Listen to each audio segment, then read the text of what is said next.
அதிமுகவுடைய தலைமை கட்சி அலுவலகம் காயப்பட்டது. அங்கே பல ஆட்களோட அழைச்சிட்டு போய் அந்த கட்சி அலுவலகத்தை அடிச்சு நொறுக்கினார். எல்லா தொலைக்காட்சியிலும் வந்துருக்கு. இன்னைக்கு வழக்கு பதிவு செய்யப்பட்டு இன்னைக்கு வழக்கு இருக்குது. இப்படிப்பட்டவர்கள் இப்படி வந்து இந்த இயக்கத்துக்கு உண்மையா இருப்பாங்க. ஒரு கட்சியிலிருந்து பிரச்சனை வந்தா ரைட்டு. அம்மா இருக்கின்ற பிரச்சனை வந்தது. ஆனா அம்மா வெளியில தான் மறியல் செஞ்சாங்க, போய் உடைக்கல. ஆக இவர்கள் தனக்கு பதவி இல்லை என்றால் எந்த நிலைக்கு போவார் என்பது இதிலிருந்து வெட்ட வெளிச்சமாகிறது. அதோட அண்மையில் திரு ஓபிஎஸ் அவர்களும் அவருடைய மகன் முன்னாள் எம்பி அவர்களும் இன்னைக்கு திரு ஸ்டாலின் அவர்களை சந்தித்து ஊக்குவித்து கொடுத்து பேசுறாங்க. எல்லா தொலைக்காட்சியிலும் இருக்கு. அம்மா இருந்தால் இப்படி செயல்பாட்டில் இடங்குவாங்களா? அதோட இப்போ ஒரு 4 நாளைக்கு முந்தி திமுக ஆட்சிக்கு வருவதற்கு வாய்ப்பு இருக்குன்னு சொல்றாங்க. இவர்களெல்லாம் இணைக்க வேண்டும் என்று சொன்னால் எப்படி இணைக்க முடியும்?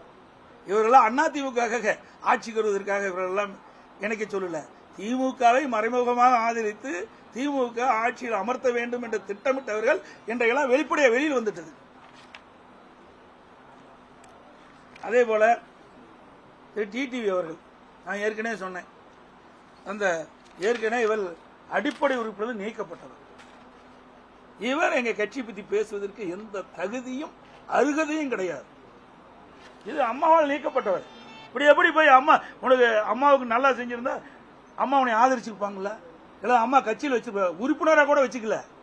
அடிப்படை உறுப்பினர் நீக்கப்பட்டவர் சொன்னா இவர் எப்படிப்பட்டவர் என்பதை நாம் உணர வேண்டும். இன்னைக்கு அத்தனை இவர்கள் எல்லாம் ஒன்றாக சேர்ந்து 2026 சட்டமன்ற தேர்தலில் திராவிட முன்னேற்ற கழகத்துக்கு பி டீமா செயல்படுவதற்கு தான் இந்த திட்டம், வேற எதுவுமே கிடையாது. அதோட அதிமுக ஆட்சி இருக்கின்றது. அம்மா அவர்கள் ரத்தம் சிந்தி ஆட்சி அமைச்சு கொடுத்தாங்க 2016. அந்த ஆட்சி கவிழ்ப்பதற்கு 18 எம்எல்ஏக்களை இன்றைக்கு கட்சியில் இருந்து அதை வெளியேறி அழைத்திட்டு போன இந்த டிடிவி. இவர் எப்படி இந்த இயக்கத்துக்கு விசுவாசமா இருப்பார்?